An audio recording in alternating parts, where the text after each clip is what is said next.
¿qué tal amigos y amigas? Estamos en un programa más de Palabras para Vivir y hoy vamos a hablar de la inseguridad en Salud para Todos con Clemence Lunis, nuestra psicoanalista Grupo Cero. Ahí vamos a desplegar qué significa estar inseguro, cómo podemos hacer para aumentar esa autoestima, para seguir adelante y para dar esos pasos necesarios para seguir desarrollándonos, creciendo y siendo felices. Y en nuestra sección de Amor y Familia vamos a ver la infancia, vamos a preservar la infancia, vamos a de alguna manera a exponer algún pensamiento que nos permita pues diferenciar lo que son los adultos de los niños, porque hay cosas que se hacen en las familias que bueno, que hay que pegar un tironcito de orejas y que hay que preservar el espacio de los adultos y de los niños, no se pueden mezclar ciertas cosas. Así que os esperamos, no olvidéis vuestra píldora vital y vuestro poema. Pum, pum, pum, pum, pum, pum, pum, pum, pum, pum. Pum, pum, pum, pum, pum, pum, pum. Hola, hola amigos y amigas, bienvenidos otro día más a Palabras para Vivir. Y como cada semana tenemos pues a Clemence Lunis, psicoanalista Grupo Cero, que nos acompaña para que sigamos conversando para vivir mejor en el futuro. ¿Qué tal, Muy bien, Clemence? Buenas, ¿cómo estás? muy buenas, Laura. Bien, bastante bien, la verdad. Y muy contenta de estar aquí para aprender a...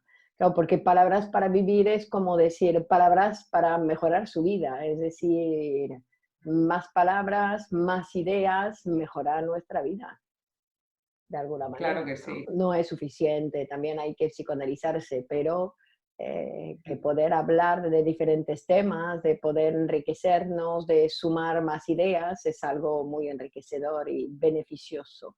Ujú, ¿De qué claro que vamos a hablar hoy, Laura? Bueno, había pensado que para ir mejor años futuros, no sé si relacionarlo un poco ahí con ese concepto que hablamos de la inseguridad, de la seguridad en uno mismo, de esa fuerza, de esa autoestima que uno tiene que tener bueno, para alcanzar logros, para ir dando esos pasos necesarios para la vida. Entonces, se está hablando, ¿no? En varios lugares ya sabemos que en algunos sitios se pone etiqueta a todo, ¿no? Y se habla como el síndrome del impostor, como que cuando uno está en un lugar tiene enseguida dudas, no sabe manejarse en situaciones actuales y cree como que es otra persona, está constantemente cuestionando pues ciertos pasos en los que da. Entonces vamos a ver un poco qué importancia tiene esa seguridad en uno mismo, esa autoestima, esa confianza y qué tiene que ver con cada uno de nosotros y Que cómo no se es podría fácil mejorar. cambiar, ¿no? Lo que tú dices que el síndrome del impostor es como que no es fácil cambiar, incluso cuando el sujeto ha cambiado, tiene que darse cuenta que ha cambiado, que las situaciones ha cambiado y hacerse cargo de ese cambio, ¿no? Entiendo Claro. que sería una cosa así, en lugar de decir, no, eso no corresponde a la idea que tenía de mí mismo, entonces lo rechazo cuando tengo que justamente hacer el trabajo de ir apropiándome de ese nuevo lugar que además he conseguido con mi trabajo, porque nada cae del cielo, Claro. de la manera que sea. Si me ha tocado vivir eso es porque de alguna manera he hecho algo que me lleve a eso. Entonces me tengo que hacer cargo de esa realidad que está propuesta. Claro, además dice que afecta más a mujeres, ¿no? Que, claro, también lo podríamos relacionar un poco con esa cuestión de que la mujer siempre cree que algo le falta y que es algo como constitutivo y que cree que el otro tiene lo que ella no tiene para estar en el mundo, ¿no? Para conseguir ciertas metas en su vida y que si lo consigue parece que es como una cosa como de suerte que ella no se lo merece. Entonces Bueno, yo ahí creo que eso es la posición femenina más que de la mujer, ¿no? También hay muchos hombres que claro, padecen de ese, ¿no? Que es en posición femenina, me falta, no tengo, mira, el otro sí que tiene, ¿no? ujú, Entonces es como claro, también que no sé cómo hacen para juzgarse, porque cómo uno hace para juzgar, ¿no? Que vemos que es una ilusión, ese tipo de ujú, juicio que uno hace, porque uno mira al otro, pero no se puede mirar del mismo modo a sí mismo. Es decir, que es ujú. erróneo el juicio, ¿no? Vemos que es algo que no, que el ser humano no puede, no tiene esa capacidad. Y además cuando mira al otro, mira en función de su mirada. No mira de manera objetiva, como se dice, sino que es su mirada que mira. Es decir, que mira previamente con la idea de que, ¿no? Ese otro tiene algo que yo no. Entonces, digamos que es todo un juicio falseado. Sí, que también son proyecciones de la relación con uno mismo. Claro, que también hay que revisar esa cuestión y que también tenemos que tener en cuenta que esa autoestima o esa confianza en uno mismo tiene que ver también con otros factores, ¿no? Que son más del orden de esa forma de pensar, ¿no? Pensar que las cosas se consiguen a través del trabajo, que uno no tiene por qué merecerse nada en la vida en el sentido que hay que trabajar por las cosas y cuando uno llega en ese lugar es porque ya ha hecho un trabajo previo para estar ahí. Que ya no corresponde cuestionarse qué hago aquí, qué no hago aquí, sino que ya es otro tiempo, es otro lugar en el que uno está. Claro, Que a pero veces... es que a veces el sujeto no está preparado en el sentido que no lo pudo fantasear, no lo pudo pensar para sí. Por ejemplo, ¿no? Eso podría ser, o sea, de repente la realidad se va demasiado rápido o demasiado rápida frente a su deseo, entonces o a su fantasía, entonces se ha adelantado y él dice, pero ¿qué hago aquí? ¿No? Como esa cosa de sorpresa. Y otras veces es a la inversa, lo he fantaseado tanto que cuando llego estoy perdido. ¿No? Es decir, que la posición del ser humano siempre es esa ambigüedad, esa ambigüedad. Poder aprender, claro, porque lo que a uno le toca vivir es lo que hay. No es ni ayer ni mañana, es lo que hay. Esa es mi realidad, que yo, si estoy en esa realidad, es que mi deseo ha participado, aunque no me guste. Ojo, porque claro, hay muchas realidades que me tocan vivir y que no me gustan. Y entonces uno va a decir, ¿y por qué tengo que vivir esa realidad que no me gusta? Y bueno, eso es lo que hay que revisar. ¿Por qué tengo que vivir una realidad que no me gusta? O tengo que cambiar de gusto, o tengo que ver qué hago yo en esa realidad que me maltrata o esa realidad donde no estoy conforme, ¿no? Es decir, que son esas cosas, aprender a dirigir su deseo en función un poco de una manera más sana, ¿no? Porque vamos a decir que a veces uno se encuentra en una realidad que es poco satisfactoria y entonces hay que trabajar para redireccionar. Claro, porque a veces hay ese conflicto entre las frases que uno trae, esos prejuicios, esa ideología que tienen transmitida desde la familia, desde el Estado, y luego entra en discordia con lo que desea realmente o con los pasos en los que se va haciendo en su vida. Entonces ahí vemos que ese síndrome del impostor tiene que ver con un choque también entre la moral y los deseos y entre también esas fantasías que bien has dicho que a veces no se materializa, claro, porque no es lo mismo lo que uno desea, que uno piensa, que lo que uno se encuentra en la realidad, y eso también hay que aceptarlo. Y no aceptar la realidad también conlleva bueno, a negarla, ¿no? A apartarse también de incluso poder generar hasta un tío, ¿no? En el sentido que, claro, cuando uno acepta eso y lo niega, ahí ya aparece pues también esas dudas constantes y esa manera bueno, de no aceptar esos pasos que llegan inevitablemente a ese proceso, ¿no? Claro, pero también hay ese otro lado, es decir, me ha nombrado director del departamento, lo que yo ambicionaba, lo ambicionaba y de repente me han nombrado. Y ya toda mi vida se está modificando, en el sentido que lo que eran mis compañeros ahora son, ¿no? La gente que voy a tener que mandar. Y además ya entro en otro mundo, entro en el mundo de los directivos, que ya es otro lugar. Entonces tengo que hacer un trabajo, porque eso era mi sueño, yo pretendía eso, pero ahora que estoy, y aunque todo me guste, me cuesta asimilarlo, me cuesta darme cuenta que eso es un lugar que puede ser para mí, ¿no? Porque tenía que ver un poco con lo que tú decías de la ideología de la familia. Mi familia es una familia muy modesta, etcétera, y que de repente parece como si hubiese salido de la familia, porque estoy en un estatus diferente a lo que pudo mi padre. Vaya.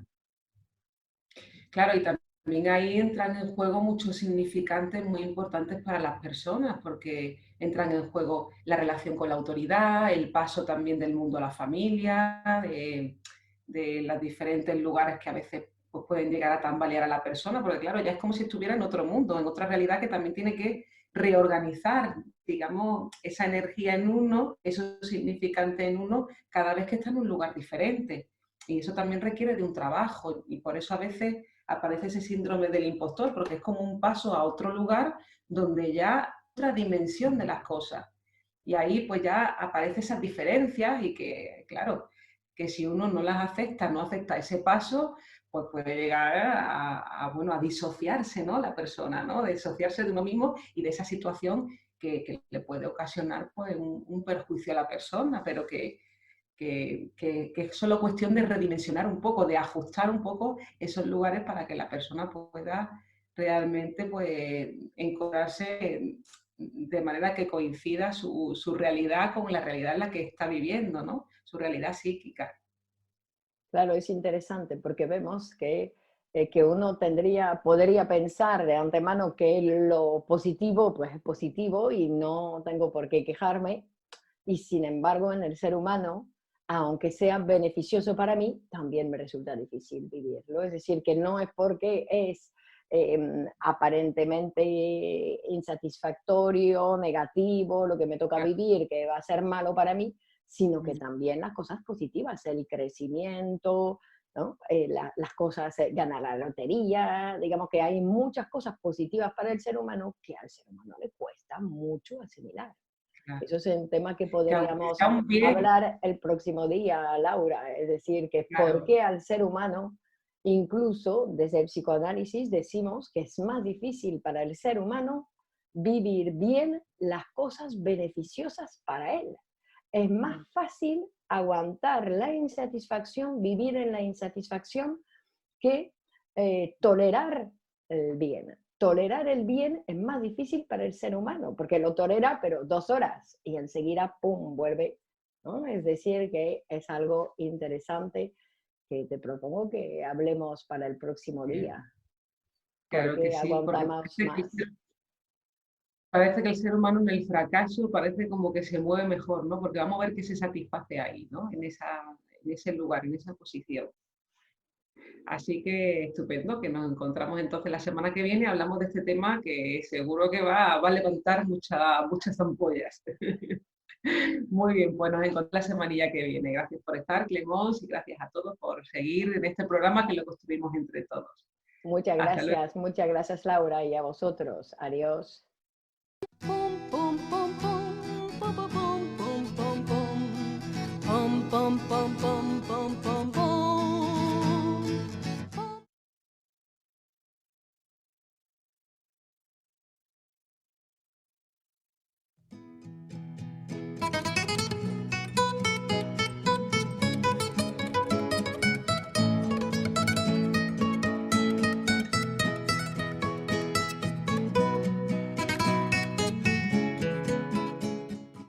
Huye de sí y lo sabe, no tiene escapatoria. Hambriento, entrechocó los dientes de alegría, de alegría.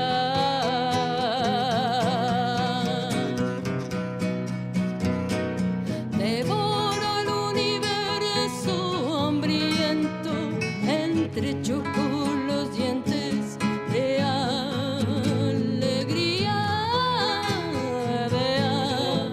Pum pum pum pum pum pum pum pum pum pum pum pum pum pum pum. Bueno, hemos de decir que llegados a este punto, en este punto de la familia, del amor, de las relaciones, es importante que preservemos la infancia.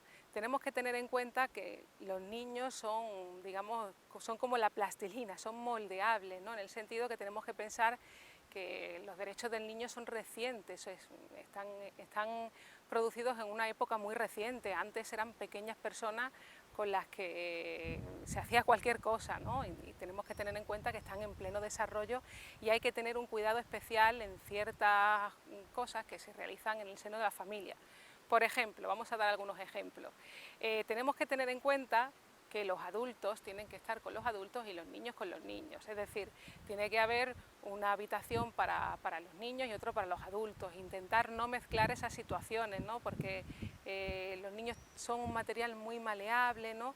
Y que son muy sensibles a ciertos estímulos, a ciertos impactos. Y a veces vemos que la familia, la pareja, discute delante de los niños, ¿no? Y eso es un error muy grande que se realiza en el seno de la familia, porque tenemos que preservar ese lugar en el que no se tienen por qué enterar de las cosas que pasan en la familia, porque parece un encuentro amoroso o sexual afectivo delante de los niños, ¿no? A veces es como una constante disputa, pelea, se dice cualquier cosa, y eso no debemos hacerlo delante de los hijos. Tenemos que preservarles y mostrarles pues también esas normas de convivencia, porque no podemos decirle a nuestro hijo que no chille cuando nosotros nos ponemos a gritar y encima estamos discutiendo delante de ellos, cuando estamos produciéndole una confusión también al niño, porque ellos empiezan a tener teorías que hablan de los encuentros con los padres y pueden llegar a confundir pues ciertas disposiciones de esa agresividad que se muestra en las relaciones familiares con otras disposiciones luego cuando llegan en la noche, ¿no? Y que hay que preservar también ese espacio de intimidad. Tenemos que apelar por la intimidad de los adultos, porque los niños son curiosos, están investigando, y meterlos en ese tipo de conflictos es una manera de alterarlos, ¿no? Y de producirles también pues cierta excitación y que luego también pues es un ejemplo, ¿no? Que también hace partícipe de su vida y pueden utilizarlo como modelo de relación, ¿no? Y vemos que eso produce un perjuicio en los niños. Luego otra cuestión también importante, que aunque parece algo muy lógico, ¿no? Vemos que también se viene realizando, es utilizar a los niños como paño de lágrimas, ¿no? A veces uno tiene un problema, tiene algo que le ha pasado, se siente mal y en lugar de tener un espacio para hablar de sus conflictos, de las cosas que le pasan en el día a día, utilizan a los niños como paño de lágrimas, ¿no? Es decir, me siento mal, mira lo que me ha pasado, ¿no? Y tenemos que tener en cuenta que los niños no tienen una infancia feliz, ¿no? Ese mito de que en esa etapa infantil es todo maravilloso no es cierto. Los niños están sujetos a muchísimos cambios, todo para ellos es un impacto porque están construyendo pues toda su afectividad y ahí pues tienen muchos problemas, ¿no? De sustitución, ¿no? Por ejemplo, el pecho materno por la cuchara, luego vienen los hermanitos, los celos, ¿no? Van aprendiendo muchas cuestiones con la afectividad. Si encima venimos nosotros con problemas de los adultos o escuchan cosas que le vienen a sobrecargar, ahí vamos a establecer pues un conflicto en ellos y que esos hijos pues van a copiar también ese modelo de reacción ante la vida que tienen los padres, ¿no? Porque es importante reseñar que el modelo que tienen los hijos van a ser los padres. Ellos se van a fijar de cómo reaccionan ante la vida, ante las cosas, ante los problemas. Claro, si venimos sobrecargados de problemas y tenemos reacciones ante ellos, pues ellos van a tomar ese ejemplo. Entonces es importante revisar los adultos, cuidarnos de nuestra salud mental, para así pues ofrecerle a los niños pues un ejemplo más ligado a la salud y a la tranquilidad, ¿no? Porque sobre todo también necesitan ese espacio de tranquilidad donde se puedan desarrollar tranquilamente. Otra cuestión también frecuente que se viene realizando en el seno de algunas familias, ¿no? Es el hecho de que cuando hay un conflicto en la pareja, digamos que de alguna manera o hay alguna carencia afectiva, se vuelca en exceso pues esa falta de cariño o esa cuestión que le ha pasado con la otra persona en los hijos. Es decir, uno vuelca demasiado su afectividad, lo sobreprotege, se aproxima demasiado, incluso a veces vemos que se pelean la pareja y uno se va a dormir con uno y otro se va a dormir con otro. Esto es un hecho que perjudica a los hijos, ¿no? Porque lo confundimos, tiene que estar la estructura bien establecida. Los adultos son adultos, están el padre y la madre, el hombre y la mujer, y luego están los niños aparte. Si nos vamos a dormir con ellos cada vez que nos peleemos, pues ellos mismos pueden intentar ocasionar esa pelea e incluso estamos confundiéndolo porque estamos utilizando para suplir esa ese cariño hacia el otro, ese amor que estará convertido en un odio y lo ponemos en la relación con los hijos. Entonces es como si los hijos estuvieran ocupando ese lugar o bien de padre o de madre, y ahí vemos que nos confundimos y debemos, pase lo que pase, debemos preservar esa situación familiar, esa estructura familiar, para que los hijos puedan crecer de una manera sana, de una manera afectivamente, pues sin tener que determinar, sin tener que escuchar pues todos esos problemas que pueden acudir en las relaciones de pareja. Mejor ir a una terapia de pareja para preservar esa conveniencia familiar, que realmente lo conveniente para la familia es preservar esos lugares y cuidar tanto de los hijos como también de esa relación de pareja. Así que bueno, con estos consejos esperamos vernos la semana que viene. Muchas gracias. Pum pum pum pum pum pum pum pum pum pum pum pum pum pum pum.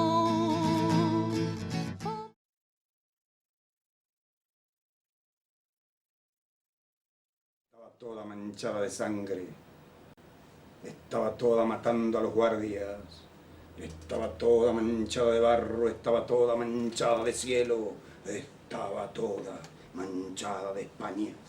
Ven, catalán, jornalero a su entierro, ven, campesino andaluz a su entierro, ven a su entierro, yuntero extremeño, ven a su entierro, pescador gallego, ven, leñador vizcaíno a su entierro, ven, labrador castellano a su entierro, no dejéis solo al minero asturiano, ven, porque estaba manchada de España, ven, porque era la novia de octubre, porque era la rosa de octubre, ven, porque era la novia de España.